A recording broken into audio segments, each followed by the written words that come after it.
Hey, how you guys doing? This is Devin. This episode of the podcast, I'm going to be having a conversation with George Hague. Super interesting guy. He's done a lot of cool things in his life and continues to do a lot of cool things. I had a really good time having a conversation with him, and I hope you enjoy listening to it. Thanks. Bye. What you know about? What you know about? What you know about? All right. And we're going. So welcome back to Step on a Crack podcast. Oh. I'm here with George Hague. And how you doing today, George? I'm doing great. Yeah? Life is good. Yeah. That's your answer almost every time I see it. Not almost every time. I've started saying that because of the things that you've said to me when I say, how you doing? Never had a bad day. Never had a bad day. That's Every the time. other one, right? Yeah, sure. And now my response was, how you doing, Devin? I'm always good. There you go. I'm always good. And it's true. It is true. You could always be worse, so I'm always good. Hey, if you add them up in the columns, good and not so good, you'll find that most of the things in your life are good. If you make it work that way, you can make it work for you that way. I mean, Attitude is everything, you know? oh, huge. I mean, more often than not, you could find some way it could be worse. So focus on the things that are better. You can make it worse if you want. You can believe it's worse. Somebody once told me, if you believe it's good or if you believe it's bad, you're right. I think that's very much the case. Yeah. It's going to coach in football. It's like watching the film. It's never as good and it's never as bad as you think it is. That's right. Whatever way you're doing it. Yeah. So why don't you just talk a little bit, just to start it off, we'll talk a little bit just your injury and how you came to where you're at today. We can go from there. Well, I'm 76 years old. I had a T12L1 compression fracture in an automobile accident in the 1960s when I was about 22 years of age. And I had quite a bit of atrophy from that, but I was ambulatory. Mm-hmm. I could walk with a wobbly gait. Were you walking using any assistance, or was I it? was not. So you were upright without, but wobbly, but Right, okay. right. Then, fast forward all the way up to 2000, and I had a very good career. What did you do? I ran the bus system in the city of Philadelphia. Mm-hmm. I also ran the commuter rail system. The Caltrain. And when I retired from that, I came out here to California, and I worked for Caltrain. Caltrain. This is a commuter rail system that runs from San Francisco to Gilroy, 76 miles. And what I did for them was to do the specifications, manage the procurement process, award the bid, manage the production or oversee the production of new rail cars and new locomotives, and then put those locomotives through a process on the way into service when they were delivered. Those locomotives and stainless steel gallery rail cars. And I managed the overhaul of the remaining fleet of cars, because they were 20 some odd years old. A lot of the electronics had changed, and the electronics in these rail cars travels from the tracks to the locomotive, from the locomotive through the couplers and the wires to the trains behind. So when you take a 20-year-old car and marry it up with a new car, you have to make some changes to those electronic systems. So we did all of that. That was about a 4-year job. To get the whole Caltrain up to Right. all newer cars. Up to the standards that they put in their specifications, yeah. Jeez. And then I married a girl from California who was a professor at not UC, was at the University of Arizona. And I was living in Samtrans, or Foster City, commuting back and forth to see her every weekend. We bought a house there in Arizona, so I was managing. You were commuting from the Bay Area to Arizona? You were flying, I'm assuming, to Bay Area? Every weekend. Bay Area to Arizona every weekend? Yeah. Tucson every weekend? Tucson, yeah. And it cost us about $10,000 a year to do that. I'm surprised it was that little. Yeah. And we were managing 2 houses. So it was very expensive. How long did you do that for? We did that for 3 years. And then she got recruited to UC Davis. Uh-huh. And this is an interesting story, because when Arizona found out that UC Davis was interested in her, and they knew she was born in Sacramento, had family here, to try and keep her, they offered me a job. What did they offer you? They offered me, because one of my iterations in my career was to run a group of 20 lawyers in a risk management department. Mm-hmm. So they offered me a position in their risk management department. But there was two problems with that. First of all, the guy who, Sammy, down. Mm-hmm. That's my dog, Sam. Yeah, he likes to jump up on people. Oh, he's good. The guy who was running their risk management department didn't think much of the idea of this new guy coming in. He didn't need any help. So there was that bit of friction. But also, it was a very useful thing, because when UC Davis found out that Arizona was offering me a job, they offered me a job. And so I came to UC Davis. What was the job that Davis offered you? Chief Administrative Officer in the Department of Chemistry. That sounds higher than risk management. Oh, yes. Yeah, I had risk management people working for me in that job. Actually, I had 22 staff people in that job.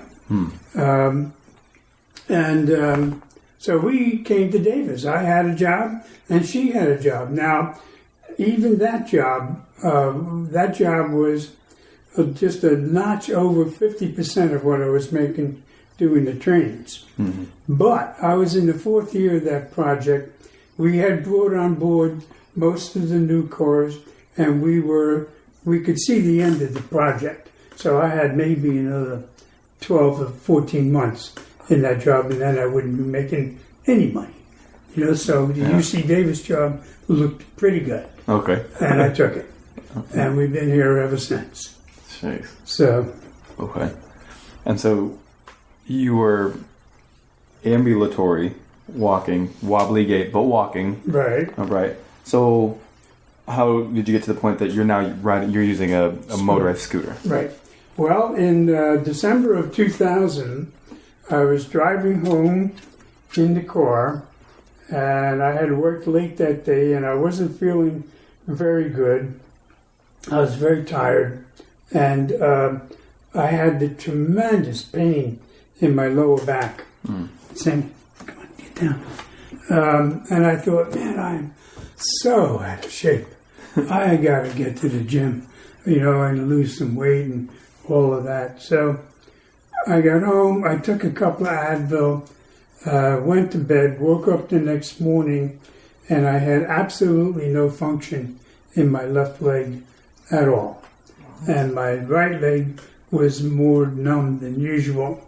So we went to the emergency room, and they called the neurosurgeon in off the golf course, and he was pissed. He basically gave me a cortisone shot and said, come back and see me if this doesn't work. He was annoyed that he had to do the job that he was hired to do? Right. That's unfortunate when that happened. Yeah. But he was the only one in San Mateo, in the whole county. And otherwise you got to go to San Francisco. Oh, you weren't in Davis yet? No, I wasn't in Davis time frame. Okay. This was in 2000. We came to Davis in 2001. Okay. So a month later, nothing had happened. My leg was still not working. I bought myself some Viscuff crutches, and I was getting around on those with my stronger leg. And finally, we talked him into doing a laminectomy, a decompression. He did that. He cleaned out all the burst discs, because that's what happened. 2 discs burst. In your low back? In my lower back. And that was probably from being very much out of shape and the wobbly gait for all those years, putting pressure on those wore it discs. down. Yeah. Right. And so, the bottom line is I came out of that on these crutches, but I had asymmetrical function and asymmetrical feeling in both legs. I had no balance. So I was on the crutches, and for a while that worked. I built up great upper body strength because I was dragging myself around. Yeah, you're holding yourself up. Right. And then I started getting some issues with my joints. I started falling. And the electric scooter, after about 5 years of that, the electric scooter was my solution to that falling problem. And it worked. It worked, but every solution has its own set of problems. And the problem with the electric scooter is that you're not putting pressure on your bones, so you got to think long term about bone density. If it gets too frail, you'll easily break. Hips, joints, things like that. The other thing you got to think about is that your muscles tend to form in the shape you keep them in. And so I have had, I think, some atrophy in my hamstrings, and I cannot lock my knees, so I can't stand upright. And these days, what I'm working on is trying to build strength back into my legs, flexibility into my joints, stretch my hamstrings, and my, what do you call these? Your hip flexors right there? Hip flexors. From sitting down. So it's a lot of the same, not exactly the same, but very similar problems to if you've been using a wheelchair versus a scooter, right? It's the same posture and just sitting down. Well, yeah, because you're sitting down all that time. So what are you doing to help with your bone density then and try and maintain as best you can? Well, for example, I went to the gym today, and they have a piece of equipment there that is mainly for upper body, but it has a footrest on it that you can use to keep it from slamming down if you can't hold the weights. It's got 250 pounds of weights on it. What I do is I put 70 or 85 pounds on it and use it not as a leg rest or a foot rest, but as a leg press. Oh, it's like it's like a chest press machine where you can push down on it to set it to where you're at, and then you let it go, and it takes all the weight back on your arms now. Right. And you use that pedal down low for your leg press, basically. That's right. Ah, okay. That's what I do. And then you can help with your arms if you need. If I need it, If you want a spot or anything. Oh, right. Smart. So that's what I do for bone density. Get that loading and muscle firing through there. I have a spinning bike that I don't use enough, but I do use it, and that helps with circulation, if nothing else. Are you able to? How long can you stay on it when you're doing it? Well, I usually do it for a half hour. And it's got a narrow cycling seat on there. Do you ever have skin breakdown issues on that narrow seat for half an hour like that? Nope. Not like that. That's something I'm paranoid about, and knock on wood, hasn't happened yet. Well, good. Because that would be that's one of the main things. Well, that's why at SCI Fit we've switched to that wider seat. One of the many reasons we chose to, but having all that pressure. Right down there. So that's my story about how I got where I am. And so then, with that scooter, then you've been able to travel, because I'm assuming traveling was a little more difficult when you were getting around slower on the, whatever it's with the forearm crutches, or whether you had a wobbly gait. It's not as easy to walk on a plane. But I could walk on, but the ADA is a wonderful thing, and because of it, the airlines have had to invest in aisle chairs. And what I do, I've taken this scooter to Australia twice, Japan once, Taiwan once, Florence, Italy once, England twice. So I've gotten around. And what you do is you just, they tag it like luggage, and they let you take it right down the runway ramp to the door of the plane. Then you switch to an aisle chair. They take the scooter, put it in the luggage compartment. You take the key with you. Okay. And you get into your seat. And when you get to your destination, you're the last one off the plane. But by that time, usually they'll have the scooter waiting right outside the plane in the gangway. And they'll take you out there in the aisle chair. And doing that, I have had no issues traveling. Nice. Yeah. With international travel, have you noticed things in other countries that are harder to get around than in like the United States? Obviously, none of those foreign countries I've mentioned have an ADA. But what I have found is where you run into curbs or stairs or any type of obstacle, people are very, very generous in their help. And you can get first floor rooms, and I have never been stuck anywhere I've traveled to. Okay. When you go to these places, so they don't have an ADA, but do they have rooms with like roll-in shower? Yes. Or some of them, the newer ones, I'm sure. I mean, absolutely. Probably an older city may not have a doorway, but one of the most beautiful rooms we ever stayed in was in France, and they had a magnificent.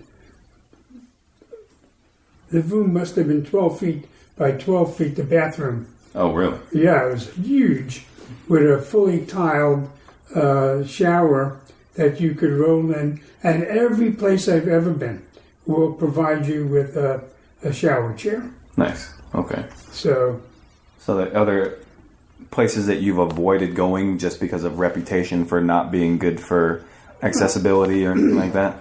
Well, I'm not going to any remote rural place that doesn't have paved roads. You know, it wouldn't work for me. Yeah. You know, so basically, I don't have too much interest in going there. Although I found a new product. What is it? It's called the Viking 4x4, which is an electric scooter that it's an all-terrain scooter that will actually climb stairs if the rises are 8 inches or less. That's a big stair. Who makes the Viking?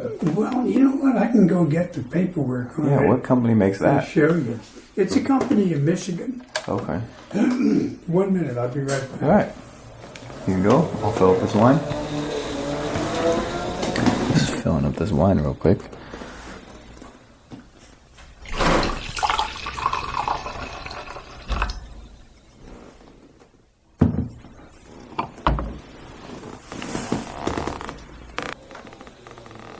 This is made by a company called Discover, and it will go on a beach in soft sand.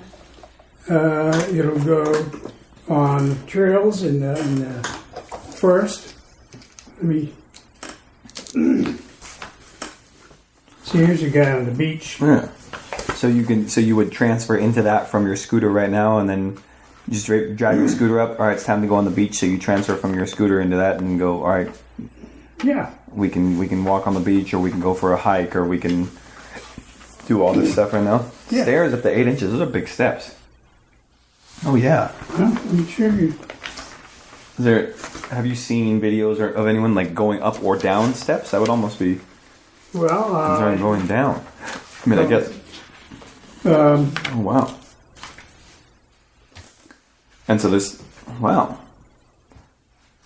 So you're looking into one of these, or you're getting one? Or? I am going to get one as soon as I figure out how to get it into my van. Okay. Because it's a little wider than the ramp. And I may have to use portable ramps and get it in through the back, lift gate in the back. And to do that, I'd have to take the seats out. So I got some things to figure out yet. But the point is that if you want to get out and get active, there are tools, equipment available for you. The only thing that's really stopping you is your own desire to do it. Yeah. Well, I know you. I mean, you are someone who gets out and does a lot. You've talked about your travel already. I know now you're looking into the Viking 4x4. You have a tricycle, right? So you go ride out. I do have an electric. Tricycle makes it sound like a little kid's toy. Well, no. Honda doesn't make. You have a big one. I have a big one, and I just sold my motorcycle. I had a Honda Goldwing motorcycle that I had triked out, and had 3 wheels. Oh, so it was originally a motorcycle, and you had it switched. It wasn't factory tricycle. Right. I did not know that. There are 2 companies who do that business. One is in Texas, and one is in California. They will put a trike kit on the bike. And I also found something called a Clicktronic shifter, so that you don't have to shift with your foot. It's an electro-pneumatic shifter. It's a plunger that shifts for you, and you have buttons on your handle grip, and your handlebars, so that the thing is fully. You don't need any legs to drive it. How's your sensation in your legs? Spotty, and there's a pattern. I have nothing going down the sides, and then it turns on the face of my feet below my knees. My quads, I can feel pressure, no pain, but in the interior of my legs, it's very sensitive. Oh, it's all the way down to your feet, very sensitive? Pretty much. So you can feel. So what I'm getting at then is when you're riding the Honda, do you have to worry about like overheating on your legs and like resting on it? How do you avoid all that? The Honda, and the reason I bought the Honda as opposed to a Harley is a 4-cylinder air-cooled engine. The Honda is a 6-cylinder water-cooled engine. The difference is that when you're sitting a summer's day at a traffic light, all of the heat from the engine of the what's the the motorcycle, not the Honda, The Harley? The Harley, comes right up in your feet and your face. There is no heat on the Honda because it's water cooled. Okay. And you don't feel anything. Okay, so was that part of the decision in buying the Honda? It was part of my decision. The other thing is the Honda it's like the lazy boy of motorcycles. The seats are big and comfortable, and you can sit back there and read a book. So you can take the wife on it. Oh, yeah. We went a lot of places over the years. I had it for 15 years, and I just sold it now, really, to buy this 4x4 Viking. Do you have any plans on where you want to go with the 4x4? The beach, mostly. Any specific beach or just anywhere with sand? Oh, that's your guys' spot anyway. Yeah. There you go. Bodega Bay and through the Redwoods, Yosemite. Oh, so we got plans. That'll be a lot of fun then. Yeah. Future lies ahead. Yeah. So you do a lot of stuff then, like just you have a lot of free time, but you fill it up fairly. Like, I mean, having retired, you have a lot of free time, but it seems like you're going places all the time, you're doing things. I can't imagine when I had time for work. My day is full. So what else do you do? What else do you do then? Like, what are your? Well, I write. What are you writing? Well, right now I'm writing. Is that a Rolls Royce logo that you're jiggling in your hand right there? It is. This is the. If you take a look at a Rolls Royce, in the center of the wheel, there's this symbol. That logo there. Now, the difference between a Rolls and another, like a Lexus, all right, or a Jeep even, in the Lexus or the Jeep, the thing is stuck in there and it rolls with the tire. Not on the Rolls. On the Rolls, this will always be in the upright position because it's put in such a way that there are... that the wheel will spin around it, but the double R will stay right side up no matter what. Right side up. Now, the reason I have these is because my sister-in-law, her name is Ross, that's her last name. She got a dog they named Reginald. And so this was at a time when I was doing, putting together my own family crest. All right? And we decided that Reginald needed a family crest. Of course. Because he was obviously a dog of some distinction. Obviously. So you don't get a name like Reginald. I called Rolls-Royce and I asked them if I could speak to their parts department. And they said sure, and they switched me to a parts department. And I told them that I wanted a one button or the RR from the wheels or some symbol like that, and they sold me these. So I have 3 of these now because one of them is in Reginald Ross's home. Oh. It says Crest. Oh. It says the only dog in the neighborhood that has his own crest. Oh, it's a fancy crest. It's a fancy crest.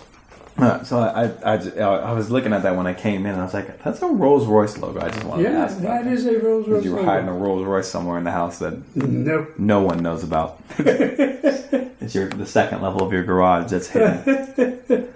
Nice. Yeah. Oh, so you're writing now. You were telling me about your writing.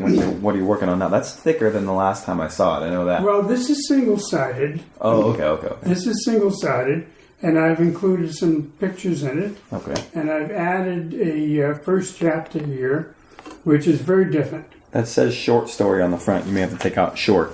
Well, it's only 78 pages. And you can have that if you want. I have several more. You sure? Sure. Oh, well, thank you. You're welcome. I'll keep going. That. It's only 78 pages. No, this is 86, isn't it? And I'm getting ready to reprint it as like the 3rd edition. And I've got these printed up this morning. I'm going to give one to my wife to read. She's taking a trip. I read on the plane and edit for me and add more editing. And I'm going to polish it up a little bit and then get it printed up and hand it out as gifts. That's what I do. So it's a short story. Are you trying to do anything with it? You writing it just because that's a creative outlet for you, or? It's a creative outlet for me. I've written. This book's called Amiel and Genevieve. What's the name? Amiel? Amiel and Genevieve. Amiel. That's my mother and father. Oh. So I wrote. I did some research and I wrote a book about the first 50 years of their life. Wow. You know, and you and I are living through the best of times. You know, people don't realize that in the 1950s, for example, this is just one example, there was no credit cards. All right, and what that meant was that if you needed money, you took out a personal loan, let's say for $500, because the average salary in the 1950s was somewhere around $3,000 to $5,000 a year. That was a very good salary. And you took out that loan. And when you took out that loan with a bank or a loan company, you gave them the name and address and phone number of your employer. And if you missed a payment, they called you all day and night, just like collectors do, but they also called your employer and said that, you know, you were a deadbeat. And then he put you on your deadbeats list, on his deadbeats list, and they garnish you your salary. And that's how things work in the 50s. So in that time, everybody lived very, very close to the salary levels. There was no extended credit. There was no big car loans. My father, his first car, he paid $125 for, cash, you know. So that's an indication of the life that they lived. And the other thing is you shopped every day or two because you didn't have a freezer in your refrigerator, except for 2 little ice trays. And so you went and you bought fresh food all the time. Fresh vegetables, fish, you're always going to the store. Yeah. And that was the kinds of things that characterized the world they grew up in. That'd be nice to do now. If I got fresh fish every 2 days, that wouldn't be too bad. Yeah, but your life would be different. You wouldn't have time to do any Ironman things, competitions. So it might help out eating all that fish. Right. The other thing, so I've got this book. It's called Twist of Fate. I have that book about Emil and Genevieve, and I have this book, which I'm in the process of redoing. There's a whole bunch of...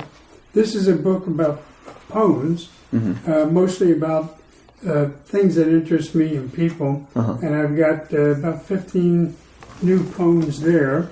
15. So I'm gonna try to redo the book. The book will have a total of somewhere between 50 and 60 poems in it, and it's a creative outlet for me. It's something to do. It takes a lot of time. Takes a lot of research. Well, if you're doing something of quality, there aren't too many things that are quality and require a small amount of work. I mean, that's just how it goes. Now, that's the other thing is the stuff that I write, I really put my heart and soul in it. And now I'm going to be around probably another 20 years. Hope so. But when I'm gone, it's still going to be here. Yeah.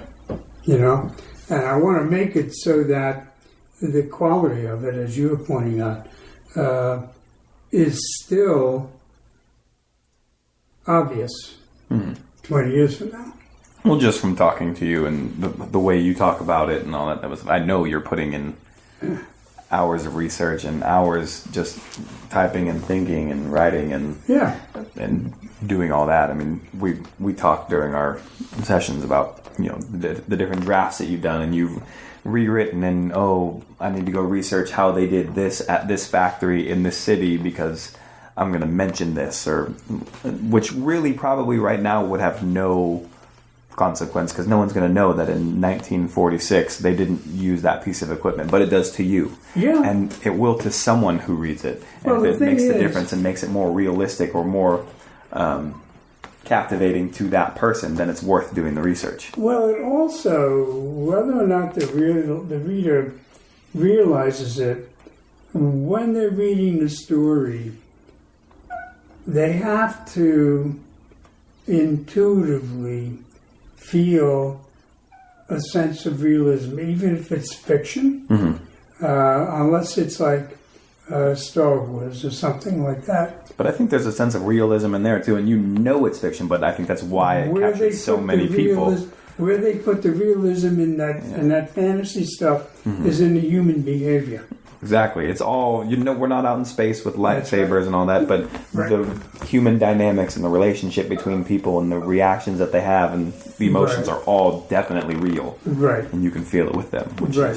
But when you're doing a story about the life of your parents, for example, and you're writing about the 1930s, it's really important to understand the economics of the life they lived in and to try to explain it properly, because when people are reading that, there are some people reading that who lived through that period. Yeah. And, if they think, this is bullshit, they'll close the book, they'll never read it again. Well, yeah. And so you can't do that. Shit. Did you start writing after your injury, or have you always been like interested in writing, or was like you retired and then you were like, hey, you know what, this sounds good, and you kind of thought about things for a while, and you'd just been like, you know what, now I have a little more time, I'm gonna do this. Did it start off because you were trying to impress the? I have the girl? always wanted to write, and I've always been too busy. Mm-hmm. The first thing that I wrote was in 2010. Oh, okay. When my oldest sister Joan died.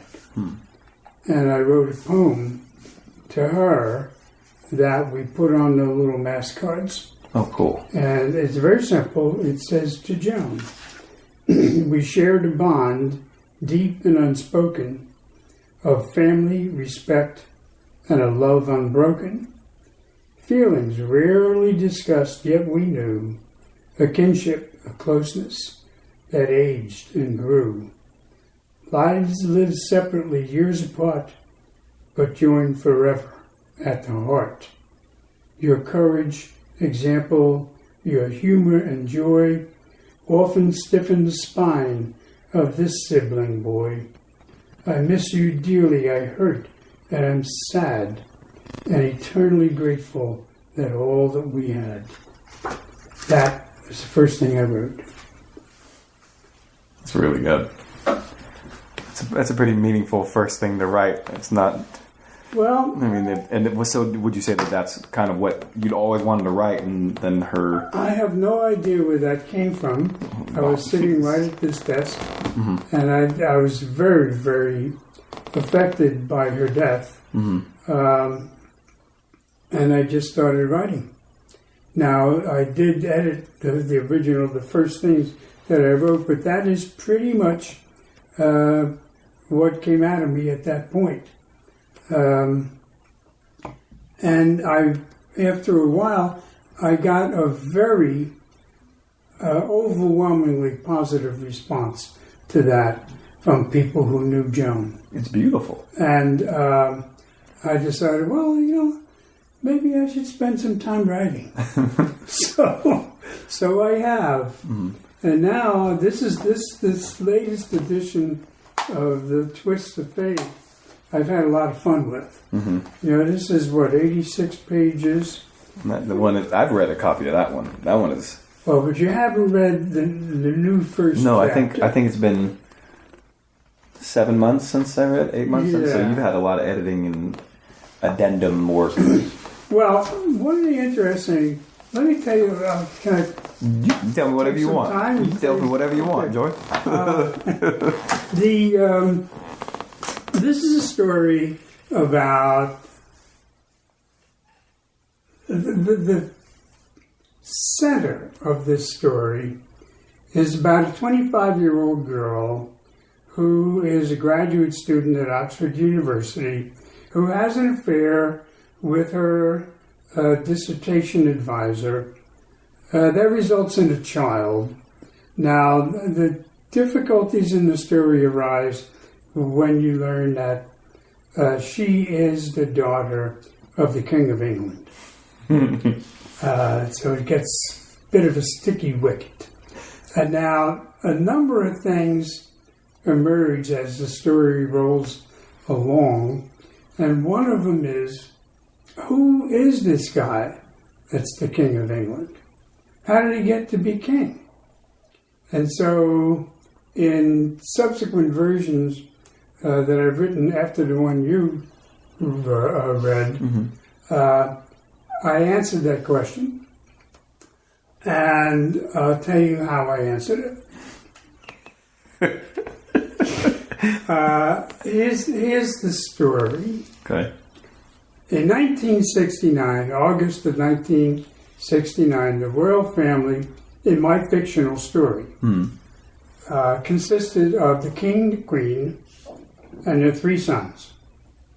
Now, they had Egbert and Alfred and William. Egbert? Like pronounced like an egg, and then like Bert and Ernie. There you go. Now I've just never heard that name. Well, Egbert Alfred, George, and William. Okay. Okay, but Egbert, E-K-B-E-R-T.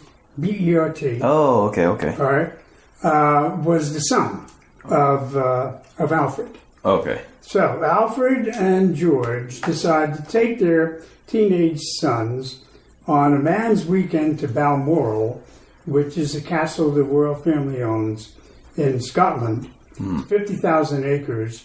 It's a managed estate with herds of deer and cows and gorgeous mountain ranges for hiking. It's just a wonderful place. So they decided they're going to go up there for a weekend of shooting and hiking. Okay. But those plans were sort of dashed when, on the Saturday morning, they get a telephone call saying that there were major riots in Belfast, Ireland. Major riots. People killed, lots of homes on fire. And their kids, the two young sons, had not heard anything about Ireland or their relationship with Ireland, England's relationship with Ireland. And so Alfred and George pulled out some maps and they were instructing their sons on the relationship between England and Ireland. And it turns out that over a period of several hundred years, England had gone and invaded Ireland, took it over, and encouraged immigration from Scotland and England. And the immigrating people from Scotland and England, who were largely Protestants, settled in the northern part of Ireland. The rest of Ireland, the southern part, was very, very Catholic and Gaelic. All through the hundreds of years, they never really got along. There were skirmishes and fights. The Protestants did not want to live by Catholic rule. They believed in abortion. They believed in divorce. They did not want to live by the Catholic laws. They didn't want a local parishioner, priest, telling them what their school kids could learn. So there was friction. Okay. And in this instance, I'm just wondering how far to jump ahead here. What had happened is that every year on an anniversary, the Protestant Northern Catholics marched in a parade of celebration along a route their ancestors had taken every year for hundreds of years. And these people had been in Ireland all that time, but they basically identified as British. Okay. And they wanted to be British. And so they would march up that long route from Belfast to Derry. However, this year, one of the towns they passed through had become a Catholic town. And as they passed through the Catholic town, they were doing something called penny throwing. They would throw pennies at the Catholics in a condescensive way to emphasize how their poverty and how wealthy the Protestants were. This turned into rock throwing and other violence. And the following week, the Catholics, who had their own civil rights association and groups, had their own march. And they marched directly through the Protestant area, which turned into rock throwing and fighting. And when the Royal Ulster Constabulary got involved, it was considered an attack on the Irish. People started shooting. They hit people with baseball bats. By the end of that day, 1,800 people were displaced and burnt out of their homes. 50 people were dead. And that was the day something started called the Troubles. So, just real quick, then how much of that is true, or did you 100% all of it? You researched all of that, and all of that is 100% of it has actually happened in August of 1969. Jeez. Now, Prince Albert and George were instructing their sons on this and basically telling them that the Irish Republican Army, this Catholic group, was at the bottom of all of this. And then they get a phone call in the middle of this education thing saying, you have to hurry to Sandringham, which is another castle that the family owns, because the king and queen, who were on a trip to Sudan, got deathly ill, and they're being brought back by already a Royal Air Force jet right now. They're going to be met by the king's helicopter and taken to the medical staff at Sandringham. So the two princes say, oh, we got to meet Mother. So they're 450 miles away. It's a 10-hour drive. The mother's en route. So they called Buckingham Palace Travel Office. And they say, is there a plane that can get us there in time? And they said, no, why don't you try charter? Because the royal family will use charters when nothing else is available. The charter has to be approved by Buckingham Palace. So the Buckingham Palace office called this place they knew in Scotland that they had used before called Privy Jets. Really exists. They're there. Privy Jets said, fine, but given a short notice, we have one helicopter available and we can get it to Balmoral in an hour and a half. Now, so the people in Balmoral are still really upset about Ireland and the violence over there, and they want to do something about it. And now they're scared stiff about their mother, and they're waiting for this helicopter. The people at Privy Jets pull their newest, best helicopter out onto the tarmac. They go to the ready room to get a pilot. There's one pilot who has the credentials, the medical certificate, and has flown this vehicle 3 times. And his name is Michael O'Sullivan. A little bit of Irish in there. Yeah. So, Michael gets ready. Now, Michael was born in Belfast. Okay. Michael grew up with parents who led the civil rights movement and who were killed by these stone throwers at one point. And he grew up in his little teenage mind thinking how in the world he was going to kill these stone throwers and get these Protestants. But through his adolescence, he was living in barricaded neighborhoods where the local vigilantes policed the area.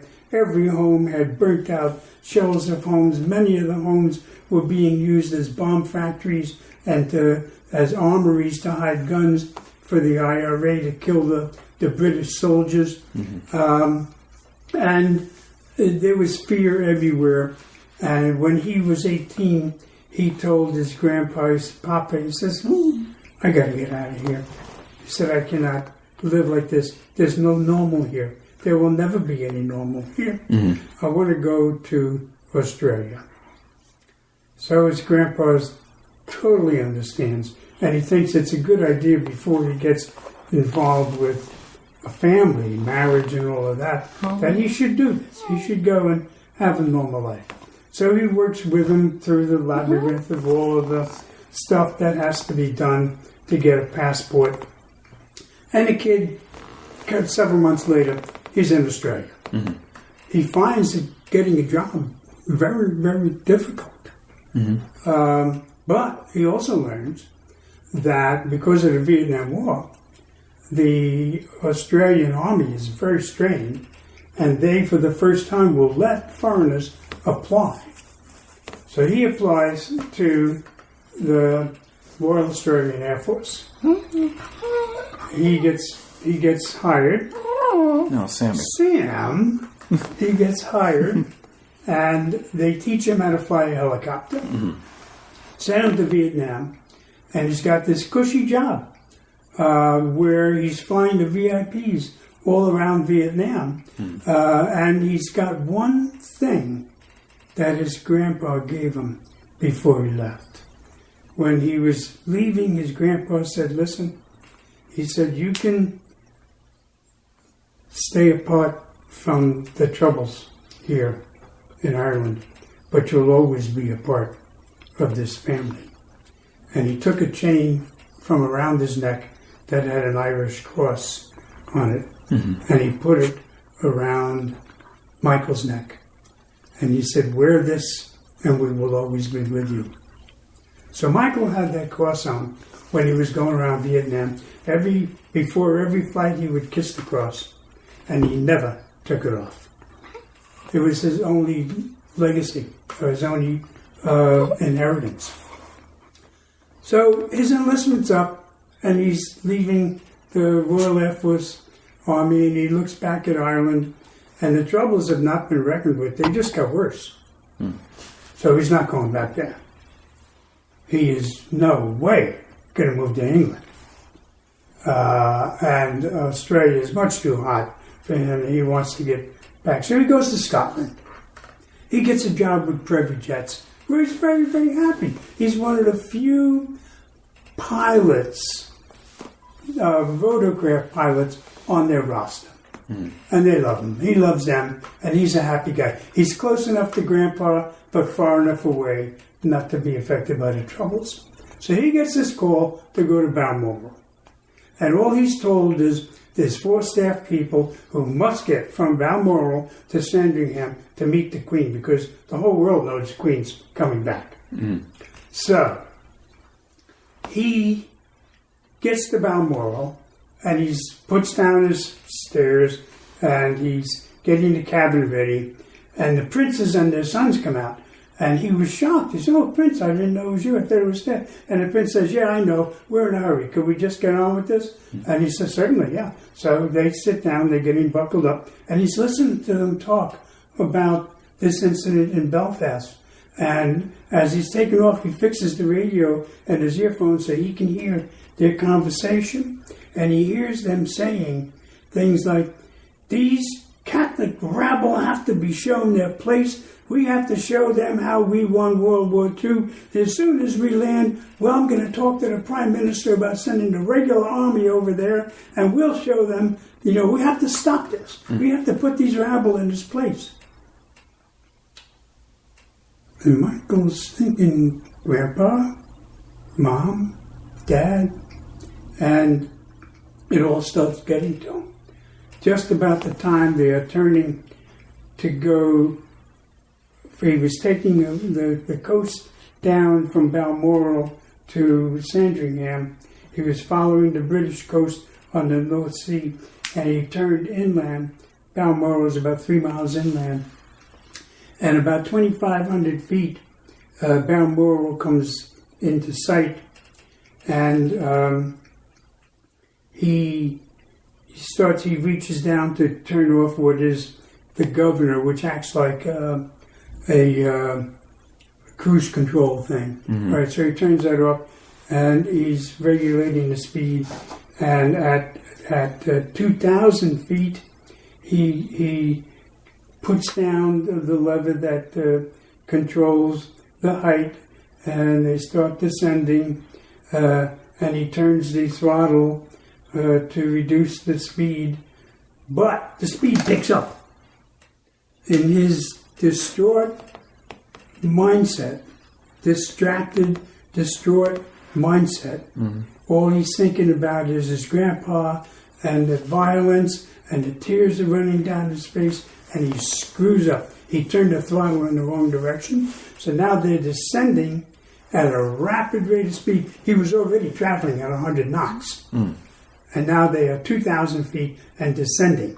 And he's pressed up against his seatbelt, and he's trying to get control. The G-forces are making it hard for him to reach things, and his feet are being pulled off the pedal that control the nose of the helicopter. And at 1,500 feet, he's really struggling with trying to get control of this thing, but it's picking up speed, and it's really slamming down. He looks out, and he sees the King's helicopter landing in front of him, and he's trying to get control of this thing, and at 500 feet, it's too late. The nose turns with the rotors, the thing flips on its side, and pow! It hits the King's helicopter.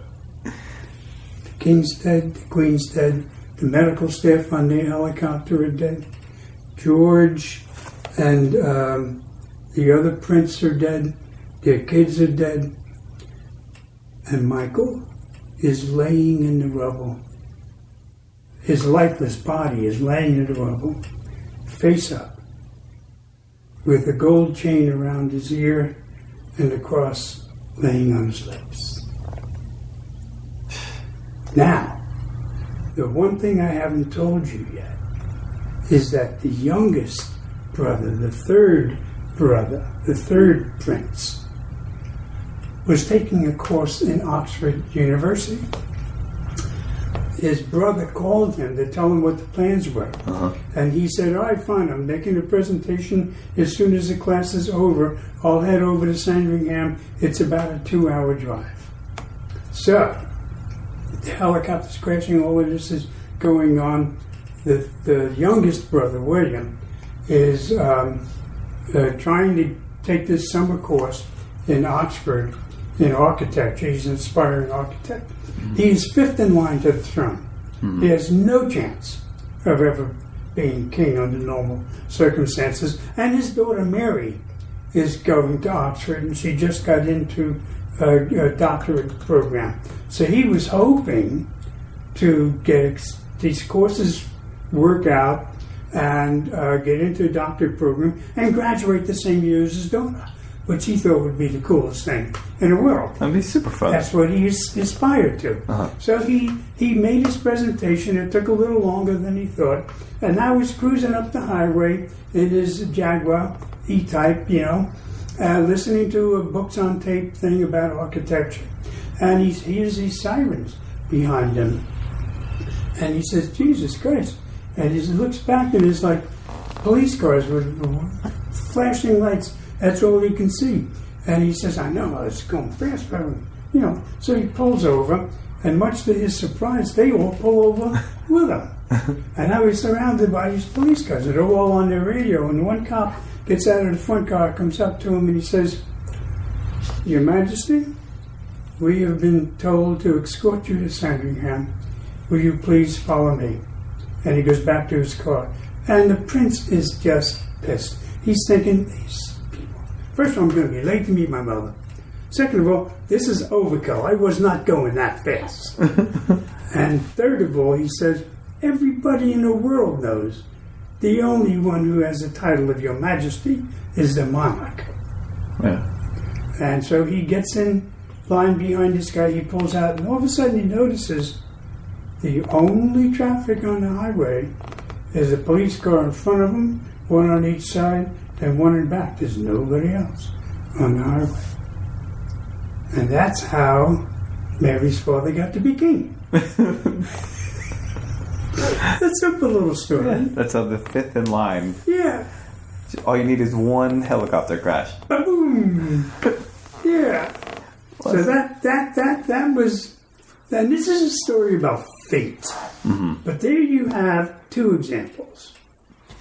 Michael O'Sullivan, a man who wanted to live in peace, who wanted nonviolence, who wanted to be away from the struggles between Ireland and England, have nothing to do with them, wanted to live a peaceful, normal life, winds up inflicting a greater wound on the British Empire than any of the IRA actions ever. That is a twist of fate.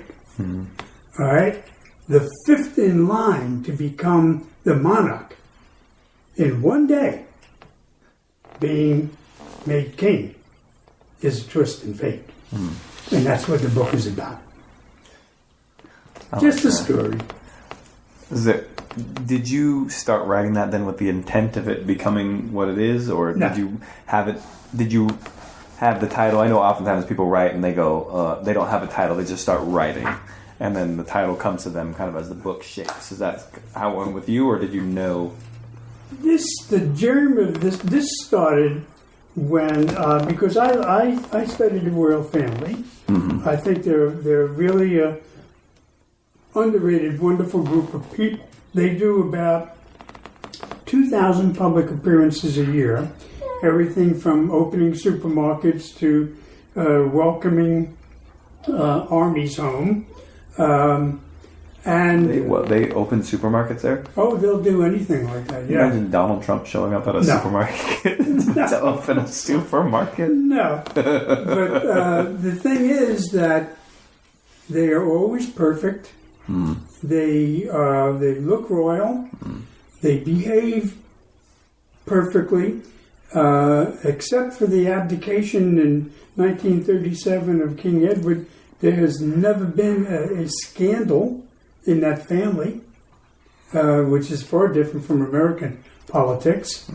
And they are all people who are committed and loyal to their country and to their other British men, the English people. They are something England can be very proud of. You know, you have to ask yourself, many times I have, why does England have a royal family? It costs them $90-100 million a year. The royal family is to England what our Declaration and Constitution are to us in kind of a loose analogy, because they are the connection to the Wayback Machine. They are the connection to when Britain was an empire and ruled the seas, the seven seas. And they played the part. They still do very well, Yeah, I'd say. yeah. So that's what I do with my time. I fantasize, I write, I do poems, I travel a little bit, Do you have anything else that you're trying to write then? Right Or are now, you just working other on than the the Twists of poems Fate? and finishing up this book, when I finish this up, I'll have to come up with a new project. Oh. Well, I know you mentioned a little bit about just what to do with the book after it's done, maybe, in terms of possible screenplay or possible, Well, or is that that something would be very nice, but the way the publishing system in this country is right now, respectable publishers get probably 1,000 submissions a day, and trying to get through that and get actually read or reviewed is really, I think, impossible. You have to know people. Okay. All right.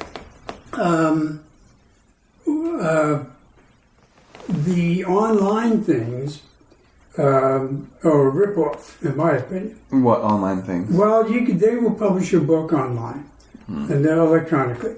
They'll charge you $6,000. $6,000. They will charge you $6,000, and then they own your work. No. When you send it to them. No, already now then. And they do nothing other than print it and send it to customers who buy it. You have to go out and promote the book and develop a demand for it after you give them the money and the work. I mean, I don't know anything about publishing, but how much does it cost to get your book published from not an online? I have no idea. I mean, I have $6,000. never been able to get through the thicket of all of those other publications. What I do with my books when I get them, I get them printed up myself at a local printer, and I give them out as gifts. I've gotten one of your books. I've read two of your books. Yeah, They're both in my place right now. there you go. Signed copies up on display. I There you go. have the Twists of Fate. I have three actually. Now, Twists of Fate is in my office, a small one. And then I have Deliberations, and then I have the Twists of Fate with the crown on the cover. I have those two at my house, Cool. displayed right now. Well, that's what I do with them. I give them to my friends and other people, and use them for doorstops. So. Well, more than once, people have asked me about what they are, and I get to tell them, this is what it is, and people read about them. Well, maybe I'll give you a couple of copies to hand out. But spread the word. It's I would say almost impossible to come from a place like where I am to be published and get reviewed in a book review like the New York Times or something. You know. Is it just because of the sheer volume that they're getting? Right. And I'm sure they're getting recommendations, and there are people that have been published before and that type of thing that are coming in. So they're like, oh, we want to read this one. Yep. Jeez. It's. I mean, I might try to break through one of these days. I mean, I don't see why not. I also. There's no. I mean, worst case scenario, you're in the same place you are right now. Right. Best case, you break through. Yeah. The other thing is that I didn't feel that the story was good enough, but now I do. I think getting that first chapter, killing off the whole royal family in the first chapter was a pretty good start. Started off with a bang. Yeah. Here you go. Here's something that you didn't expect. Yeah, Everyone's exactly. Yeah. Well, cool. So that's what I do. That's my story, pal. Good. Well, thank you. I'm glad you let me come here and talk to you and just My pleasure. talk to you about the It's things nice you like to to visit do. with you. I love talking to you at any time we get to work thank together. you. So, but yeah, appreciate you and thanks for having me over. And hopefully after you get published, we'll talk again. And anybody who hears this needs to know he brought a great bottle of wine with him. So, All right, man. All right, I'll talk to you. okay. And that's all. Bye, guys. What you know about? What you know about? What you know about?